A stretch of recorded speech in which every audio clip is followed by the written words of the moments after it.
자, 물리치료 국시 오지게 회생 19주차 라이브 시작하겠습니다. 오늘 라이브에서 다루게 될 해부생리 계통은 감각계통입니다. 자, 요거는 국시원에서 공지한 출제 영역이거든요. 그 중에서 여기 피부계통 및 특수감각계통이라고 돼 있잖아요. 이거는 국시원에서 공지를 했으니까 시험에서는 피부계통을 묻거나 특수감각계통을 묻거나 이렇게 될 겁니다. 올해 국시에서. 근데 저는 이제 감각계통이라고 그냥 제목을 붙였지 않습니까? 감각계통에서는 피부계통하고 그 다음에 특수감각계통을 묶어서 말씀을 드리도록 하겠습니다. 먼저 특수감각계통부터 설명드리고요. 후반부에 피부계통에 대해서 이어서 말씀드릴게요.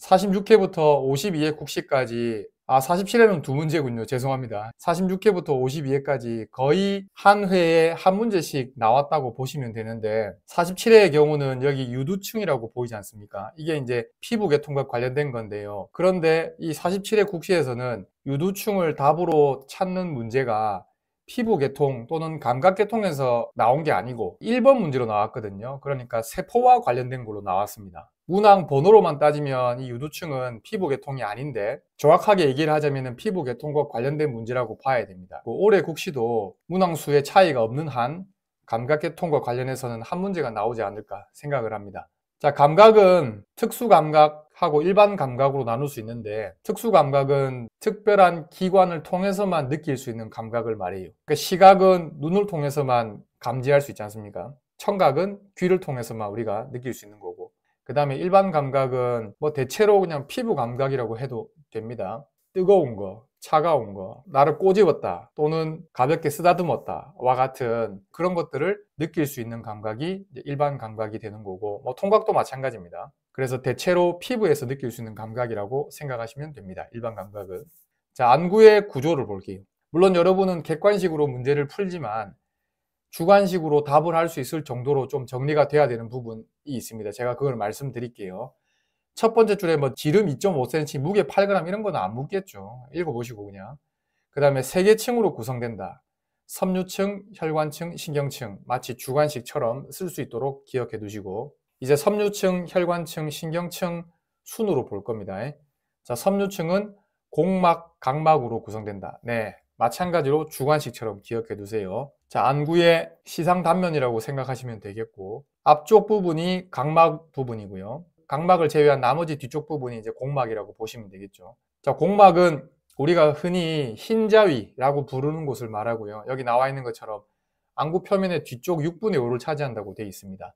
그리고 안구 형태를 유지하고 안구 근육의 부착 자리를 제공한다 라고 정리가 되어 있습니다. 그 다음에 각막 볼게요. 제일 마지막에 보시면 3차 신경 중에서 눈신경에 의해서 지배를 받는다 라고 되어 있는데 어느 신경의 지배를 받는지 기억하시고요. 그 다음에 여러분 각막 반사가 있잖아요. 각막 반사. 이제 눈에 갑자기 자극이 가해졌을 때 눈이 다치는 걸 예방하려고 눈을 재빠르게 감지 않습니까? 그 반응을 이제 각막 반사라고 얘기하는데 각막 반사는 여기 3차 신경이랑 관련이 있죠. 각막 반사와 관련이 있는 신경을 3차 신경으로도 좀 기억을 해 두셨으면 합니다. 해생에서는 뭐 각막 반사와 관련된 내용을 물어본 적은 없지만 진단평가에서는 2번이나 나온 적이 있습니다. 국시에서 잘 기억해 두셨으면 합니다. 공막이랑 각막 설명드렸고요. 그 다음에 그림 한 번만 더 볼게요. 안구의 구조를 보고 있고 안구는 3개 층으로 구분할 수 있다고 했습니다. 그 중에서 지금 섬유층을 보고 있는 거고 섬유층은 공막이랑 각막으로 구성이 되는데 공막이 뒤쪽에 한 6분의 5 정도를 차지하고 그 앞에 6분의 1 정도가 이제 각막이 차지한다. 이렇게 볼 수 있고 섬유층은 안구의 구조 중에서 가장 바깥층이라는 점도 기억하십시오. 이제 혈관층 보겠습니다. 혈관층은 맥락막, 섬모체, 그 다음에 홍채로 구성되어 있다고 되어 있습니다. 맥락막 약간 살색으로 표시되어 있는 부분입니다. 거의 대부분이라고 보시면 되고 그러니까 혈관층의 거의 대부분이 이제 맥락막으로 되어 있다고 보시면 되고 그 다음에 앞쪽 부분에 섬모체라고 하는 부분하고 그 다음에 더 앞쪽으로 홍채라고 하는 부분이 혈관층을 이루고 있습니다. 자, 맥락막, 섬모체, 홍채, 혈관층을 이루는 부분이라는 거 잘 기억해 두셔야 됩니다. 섬유층은 가장 바깥층을 이루는 층이라고 했고 혈관층은 섬유층보다는 조금 안쪽에 있는 층입니다. 그래서 중간층으로 생각하셔도 됩니다. 혈관층은 중간층이다. 자, 맥락막 여러분이 읽어보시고요. 자, 선모체는 민문이 근육인 선모체 근이 있답니다. 민문이 근육이니까 뭐 우리가 의지로 조절을 할 수는 없다는 말이 되겠죠. 선모체 돌기에는 선모체 띠가 나와서 수정체와 연결돼 있고, 그 다음에 이 선모체근의 수축 또는 이완에 따라서 수정체의 두께를 조절한대요. 수정체 두께를 조절해서 원근을 조절하게 됩니다. 그러니까 멀리 있는 걸 볼 때 초점을 맞출 수 있게끔 해주고, 그 다음에 또 가까이 있는 걸 볼 때 초점을 맞출 수 있게 해주는 거죠, 수정체가. 근데 그 수정체의 두께를 조절하는 놈이 누구라고요? 네, 선모체 근이라고 생각하시면 됩니다. 나중에 그림으로도 보겠지만 이 선모체 돌기라고 하는 곳에서 안구 방수라고 하는 걸 생성하고 분비한다고 되어 있습니다. 이것까지 잘 기억해 두시고, 만약에 자세하게 묻는 문제가 나온다 그러면 여기 선모체근이 수축할 때, 그 다음에 선모체근이 이완할 때 수정체 두께가 어떻게 변하는지도 여기 정리가 되어 있잖아요. 좀 자세하게 묻는 문제에서 저런 걸 물어볼 수도 있습니다. 선모체근이 수축했을 경우에 수정체 두께가 뭐 두꺼워지는지 또는 얇아지는지, 그리고 가까운 곳을 볼 때 초점을 맞추게 되는지 아니면 먼 곳을 볼 때 초점을 맞추게 되는지, 뭐 이런 것들까지 연결해서 물어보는 문제가 나올 수도 있습니다. 자, 앞에서 뭐 선모체 근, 그 다음에 선모체 돌기, 그리고 선모체 띠, 수정체 이런 말 나왔는데 한번 볼게요. 자, 선모체 근 부분이고요. 여기 선모체 띠라고 하는 부분하고 연결되어 있는 부분 보니까 선모체 돌기가 보입니다. 그래서 선모체 돌기하고 수정체 사이에 이 선모체 띠가 연결되어 있고, 이 선모체근이 수축하고 이완하면서 이 선모체 띠를 뭐 잡아당기기도 하고 놓아주기도 하고 이렇게 되거든요. 그러면서 선모체 띠에 연결되어 있는 수정체 두께가 조절되는 겁니다. 지금 맥락막 선모체 홍채는 혈관층에 해당되는 부분이라고 지금 보고 있는 겁니다. 자, 홍채는 가장 중요한 내용이 동공의 크기를 조절해 가지고 빛의 양을 조절하는 게 홍채가 하는 가장 중요한 역할입니다. 아까 여기가 수정체라고 했지 않습니까? 제가 마우스 커서로 가리키고 있는 부분, 이 수정체 앞쪽 부분에 보니까 네, 손가락 끝이 이렇게 하고 있는 것처럼 이렇게 튀어나와 있는 부분을 이렇게 홍채라고 부르고요. 그 다음에 그림상에는 표현되어 있지 않지만 홍채 사이 부분 있지 않습니까? 이 부분이 바로 동공입니다. 동공. 홍채의 수축 정도에 따라서 동공의 크기가 변한다라고 되어 있지 않습니까? 동공의 크기가 커지면 빛의 양을 많이 눈으로 들어오게 할 수가 있겠죠. 동공의 크기를 줄이게 되면 빛의 양이 적어지게 되는 거, 눈으로 들어오는. 또 홍채와 관련해서 한 가지 더 확인해 볼게요. 동공조임근. 동공조임근은 말 그대로 동공을 이렇게 조이는 거니까 동공의 크기를 작게 만들겠죠. 그거는 이제 부교감 신경의 지배를 받는데요. 동공조임근은. 동공확대근은 동공의 크기를 크게 하는 거고, 교감 신경의 지배를 받는데요. 이제 안구 구조에서 마지막 층으로 신경층 보겠습니다. 신경층은 망막으로 구성이 되어 있습니다. 자, 신경층은 여기 노란색으로 표시되어 있는 부분이 신경층이고요. 망막은 앞에서 봤던 섬유층, 그 다음에 혈관층보다 더 안쪽을 구성하고 있는 층이죠. 그래서 가장 속층이라고 생각하시면 됩니다. 안구의 3층 구조 중에서 섬유층이 가장 바깥쪽에 있고, 그 다음에 혈관층이 중간층에 있고, 그 다음에 가장 속층에 신경층이 있는데, 신경층은 망막으로 구성이 된다. 이렇게 기억을 하시면 되겠죠. 자, 망막은 물체에 대한 상이 맺히는 곳이라고 되어 있고요. 광수용 세포라는 말이 말 그대로 빛을 받아들이는 세포, 빛을 감지하는 세포 이렇게 생각하시면 되고, 원뿔 세포하고 막대 세포를 좀 기억하셨으면 합니다. 자, 원뿔 세포는 색감을 느낄 수 있도록 특화된 세포라고 되어 있네요. 보통은 밝을 때, 빛이 강하게 쪼일 때, 그럴 때 색감을 느낄 수 있는 세포입니다. 원뿔 세포가. 만약에 원뿔 세포가 망가진다, 생명이 되겠죠.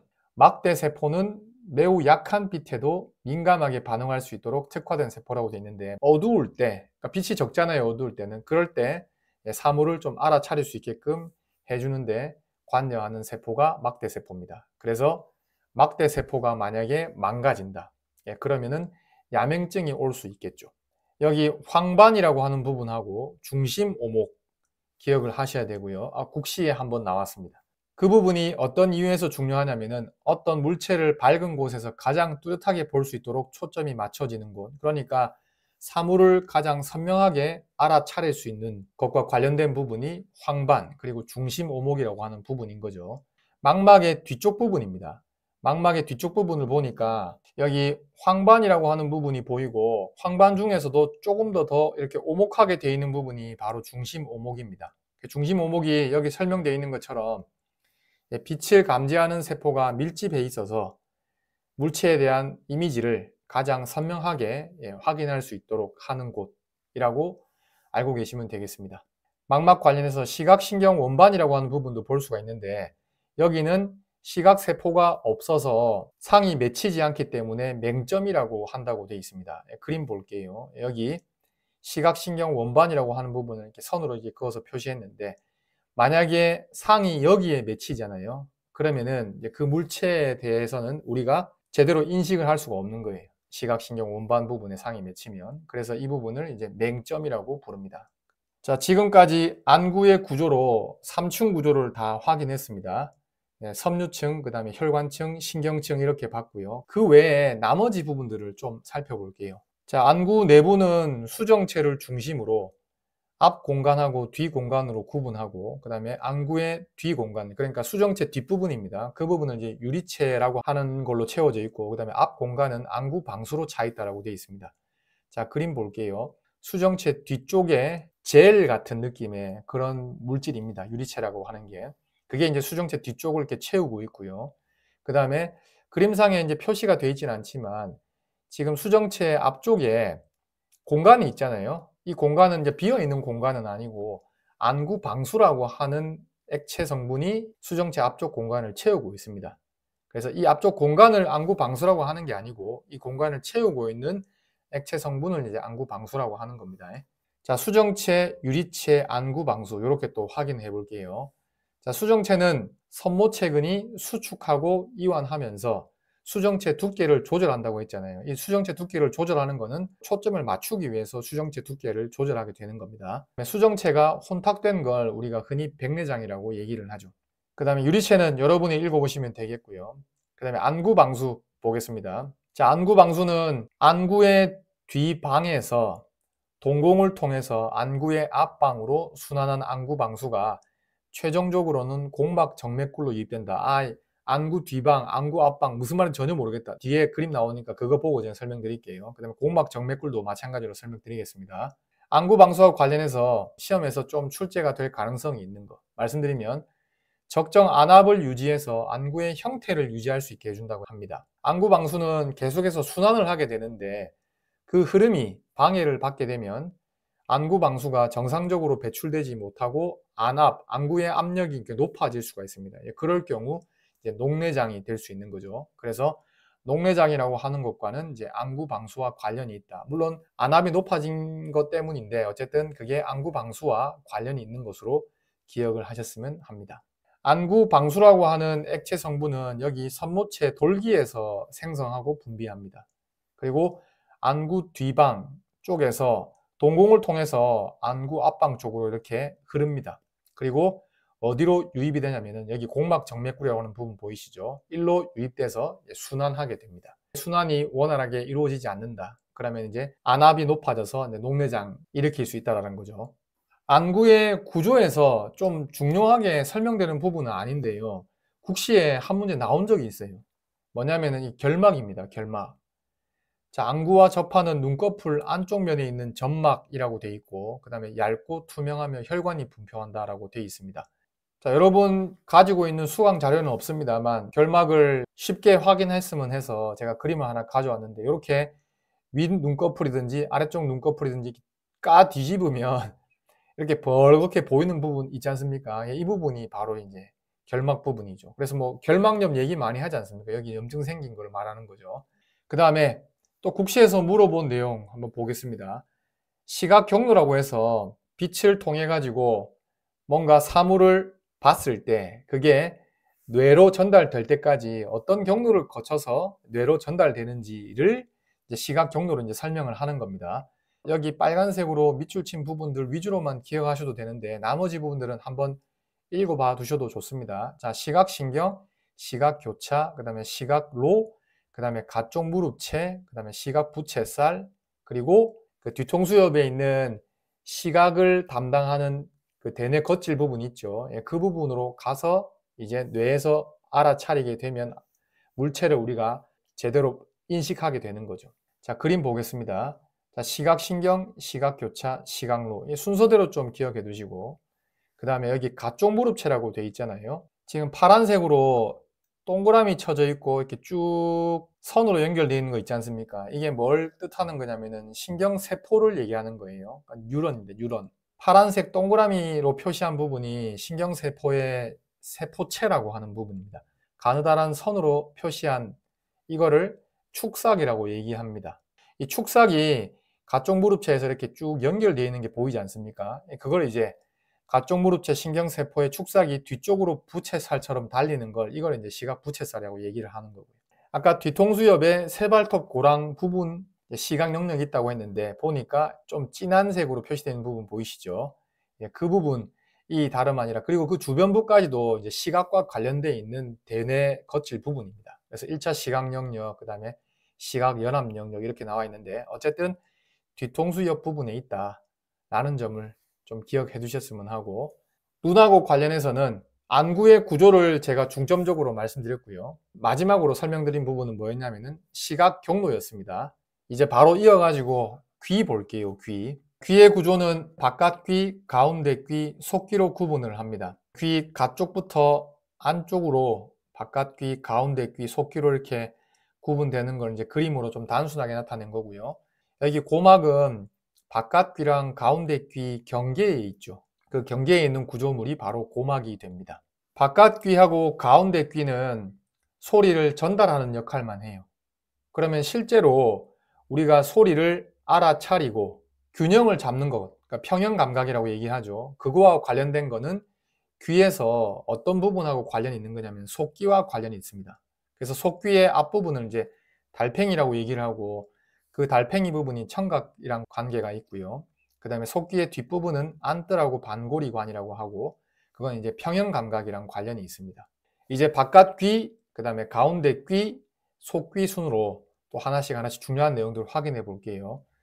자, 바깥귀 뭐 별 내용은 없는데 나머지 부분을 읽어보시고 여러분 귓바퀴라고 하는 걸 충분히 알고 계시죠? 어떤 걸 귓바퀴라고 말하는지. 귓바퀴는 탄력 연골로 구성되어 있다는 거 이런 거는 조금 뭐 지엽적으로 묻는 문제에서 물어볼 수도 있으니까 기억 좀 해두셨으면 하고, 아까 바깥 귀하고 가운데 귀 경계 부분에 있는 구조물이 고막이라고 했어요. 이게 바깥 귀에 속하냐 아니면은 가운데 귀에 속하냐 이걸 굳이 따질 이유는 없는데 그냥 저는 이제 바깥 귀 부분에서 설명을 드리도록 하겠습니다. 자, 고막은 이완부하고 긴장부로 구분하는데 이완부는 좁고 그래서 좁은 이완부, 긴장부는 넓어서 넓은 긴장부 이렇게 구분한다라고 하는 걸 이제 묻는 문제가 모의고사나 아니면 문제집 등에서는 종종 나옵니다. 이제 가운데 귀 볼게요. 자, 가운데 귀는 고실하고 같다고 생각하셔도 됩니다. 가운데 귀에서 볼 수 있는 게 뼈 세 종류가 있는데 귀속뼈를 볼 수 있어요. 자, 귀속뼈는 고막 쪽에서 차례로 망치, 모루, 등자 이 순서대로 기억하시고 안뜰창에 연결되어 있다고 되어 있습니다. 자, 안뜰창은 타원창이랑 같은 말로 생각하시면 되는데 지금 노란색으로 표시되어 있는 부분이 다름 아닌 가운데 귀 부분이고 그 다음에 이 공간을 우리가 고실 이렇게 얘기를 합니다. 그 공간 내에 보니까 망치뼈, 모루뼈, 등자뼈라고 하는 귀속뼈가 있는 걸 확인할 수가 있고 등자뼈는 안뜰창 또는 타원창에 연결되어 있다고 말씀드렸었죠. 이 그림을 통해서 한 번 더 확인하시고요. 그 다음에 이제 속귀를 볼게요. 바깥귀, 가운데귀, 속귀 중에서 감각을 느끼는 곳은 속귀 부분입니다. 속귀라고 하는 부분에서 청각과 평형감각을 담당을 하는 거죠. 굉장히 복잡하게 생겨가지고 미로라고 부르고요. 그 미로를 뼈미로 속에 있는 망미로로 구분합니다. 노란색으로 표시되어 있는 부분이 있죠. 이게 뼈미로 부분이고요. 회색으로 표시되어 있는 부분이 있지 않습니까? 이 부분이 뼈미로 속에 들어있는 망미로 부분입니다. 이 속귀 대부분의 구조물들은 어디에 위치하냐면은 여기 관자뼈 바위 부분이라고 되어 있죠. 이 부분에 속귀의 대부분의 구조물들이 위치하고 있다라는 점 그림을 통해서 확인하시고요. 속귀의 구조물들이 속귀신경하고도 이렇게 연결이 되어 있는 걸 확인할 수가 있습니다.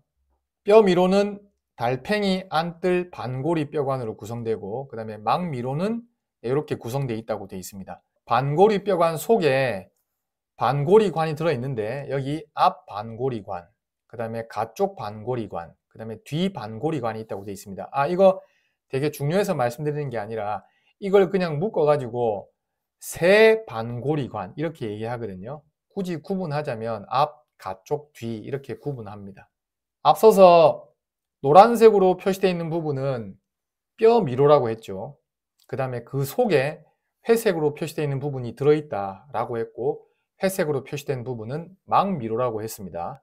자, 달팽이라고 하는 뼈미로 속에 달팽이관이 들어있습니다. 달팽이관은 청각을 담당하는 부분이죠. 안뜰이라고 하는 곳 속에 뭐가 들어있냐면은 타원주머니하고 둥근 주머니가 들어있습니다. 여러분 여기 그림에서 약간 계란 모양처럼 보이는 거 보이시죠? 이게 이제 타원 주머니가 되는 거고, 그 다음에 그 약간 아래쪽에 동그랗게 보이는 부분 있죠? 이게 이제 둥근 주머니가 됩니다. 그래서 안뜰 속에 타원 주머니하고 둥근 주머니가 들어있다.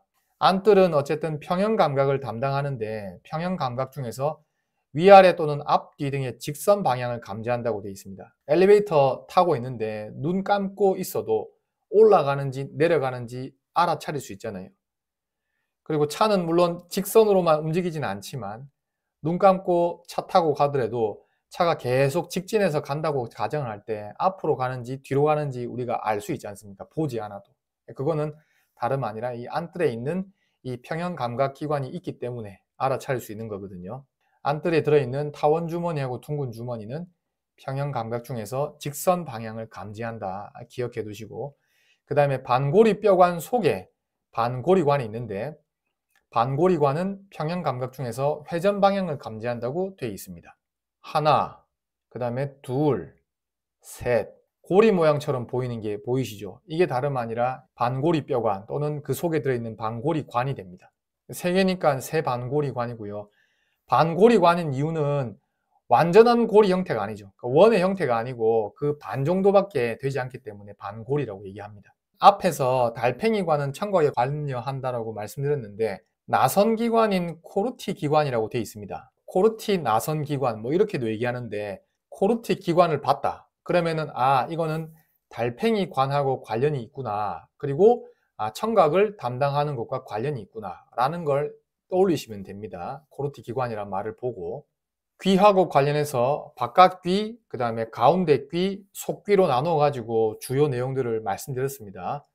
시각 경로 봤으니까 청각 경로도 볼게요. 청각 경로, 어쨌든 속귀 신경을 통해서 중간 뇌의 아래 둔덕이라고 되어 있습니다. 그 다음에 시상의 안쪽 무릎체, 시각의 경우는 시상의 가쪽 무릎체와 관련이 있었거든요. 근데 청각은 시상의 안쪽 무릎체와 관련이 있다. 마지막으로 대뇌로 전달될 때 관자엽에 있는 1차 청각 영역으로 청각이 전달되어서 우리가 이게 무슨 소리인지를 이제 알아차릴 수 있게 되는 거죠. 그래서 속귀신경, 그 다음에 중간뇌 아래 둔덕, 그 다음에 시상의 안쪽 무릎체, 그리고 관자엽의 1차 청각 영역, 이렇게 기억하시면 되겠습니다. 시각과 청각 외에도 후각, 그리고 그 다음에 보게 된 미각도 특수 감각이니까 좀 설명드리겠습니다. 자, 후각은 후각 부위에 있는 후각신경세포에서 냄새 감각을 받아들인다고 되어 있는데, 여기 1번이라고 표시되어 있는 부분, 그림상에서 약간 보라색으로 표시되어 있는 부분이 있잖아요. 이게 이제 후각을 감지하는 후각 부위 또는 뭐 후각 점막 이렇게 볼 수 있습니다. 후각신경세포 축삭이 모여서 이룬 다발을 후각신경이라고 하고, 후각신경은 이제 후각망울에서 어떤 다른 세포하고 연접을 한다고 돼 있어요. 후각망울 다음에 후각로를 거친 다음에 또 후각삼각을 거치고 최종적으로 대뇌 겉질에 있는 1차 후각 영역으로 전달된대요. 자, 후각신경세포의 축삭이 다발을 이룬 게 후각신경이래요. 후각신경을 통해서 후각정보가 후각망울로 전달됩니다. 이 후각망울에서 또 후각로를 통해서 계속해서 전달되고, 후각로에서 후각삼각으로 전달됩니다. 이 그림상에 보라색으로 표시되어 있는 부분하고 연두색으로 표시되어 있는 부분이 있잖아요. 여기가 다름 아니라 후각 영역이거든요. 대뇌 겉질에 있는 후각 영역. 후각신경, 그 다음에 후각망울, 그 다음에 후각로, 후각삼각, 그리고 대뇌 겉질에 있는 후각 영역으로 후각이 전달되는 겁니다. 3번, 4번, 6번, 7번 이 순서대로 후각이 전달되는구나 라고 기억하시면 됩니다. 나중에 신경계통에서 하겠지만은 사이뇌에 시상이라고 하는 부위가 있어요. 우리 몸에서 받아들이는 모든 감각이 그 시상이라고 하는 부분을 다 거쳐가거든요. 그래서 감각 중개소라고 얘기합니다. 시상을. 그런데 여기 후각만 예외라고 되어 있잖아요. 후각의 경우는 시상을 거치지 않고 대뇌 겉질로 갑니다. 그런 이유에서 좀 특이하죠. 후각은 감각 중개소인 시상을 거치지 않는다. 하나 알아두셔도 좋습니다. 이제 마지막 감각으로 미각을 볼게요. 미각을 담당하는 신경이 뭔지를 알고 계시는 게 시험 대비로는 훨씬 더 중요합니다. 그래서 혀의 앞쪽 3분의 2, 그 다음에 뒤쪽 3분의 1의 미각을 각각 어떤 신경이 담당하고 있는지 기억해 두시고, 그 다음에 혀 주변부의 미각은 미주신경에 의해서 전달된다고 했는데, 반드시 어떤 음식물이 혀에 닿지 않고 잇몸이라든지 아니면 인두나 이런 데 닿아도 우리가 맛을 느낄 수가 있거든요. 그 부분이 다름 아니라 이제 혀가 아닌 혀 주변부의 미각이라고 지금 설명이 되어 있는 겁니다. 그건 이제 미주신경이 담당한다는 거 알고 계시도록 하고, 미각과 관련된 것만 특수감각입니다만 미각 외에도 일반 감각을 담당하고 있는 신경이 무엇인지도 여러분이 또 기억해 두셔야 돼요. 자, 이렇게 해서 특수감각과 관련된 내용은 다 설명드렸고요. 자, 이제 외피계통 해볼게요. 저는 외피계통이라고 했는데 그냥 피부계통이라고 해도 됩니다. 피부 밑조직, 피부 부속기관 이렇게 구성이 돼요. 국시에는 지금까지 나온 문제로만 볼 때는 피부만 물을 것 같아요. 물론 문제가 많이 나오다 보면 다른 부분도 묻겠죠. 근데 올해 국시에는 피부계통이라고 별도의 계통이 국시 출제 범위에 포함이 된 첫 해인데, 그래서 그 계통과 관련된 문제를 만약에 낸다 그러면은 피부에 관련된 것만 물을 것 같습니다. 피부 밑조직이나 피부 부속기관과 관련된 거는 피부 계통에 포함되긴 하지만 피부에서 물어볼 만한 게 더 많기 때문에 피부를 물어볼 것 같아요. 피부만 야무지게 보도록 합시다. 자, 피부는 일단 표피랑 진피로 구분이 됩니다. 표피를 이루는 층 하나, 둘, 셋, 넷, 5개 있죠. 그 다음에 진피를 이루는 층 하나, 둘, 2층이 있습니다. 표피층과 진피층을 구분해서 기억을 해 두셔야 되는데 나머지는 여러분이 읽어보고 기억하시면 되고요. 제가 밑줄 친 부분만 말씀드리도록 할게요. 자, 투명층은 손바닥이나 발바닥에서만 확인이 된대요. 피부가 두꺼운 곳에서만. 가시층은 가장 중요한 게 세포분열이 일어난다는 점, 그 다음에 바닥층도 세포분열이 일어난다는 점하고 멜라닌 세포가 있어서 피부색을 결정한답니다. 굉장히 특징적이죠. 그래서 바닥층은 만약에 표피를 묻는 문제 나온다 그럼 바닥층 물어볼 가능성이 굉장히 높다고 봅니다. 세포분열이 일어나는 가시층이랑 바닥층을 종자층이라고 부릅니다. 그 다음에 진피, 유두층, 그물층. 유두층 국시에 나왔습니다. 지문 또는 종문을 형성한다고 돼 있죠. 이걸 이제 힌트로 주고 물었어요. 유두층은 또 나오기는 좀 어려워 보인다.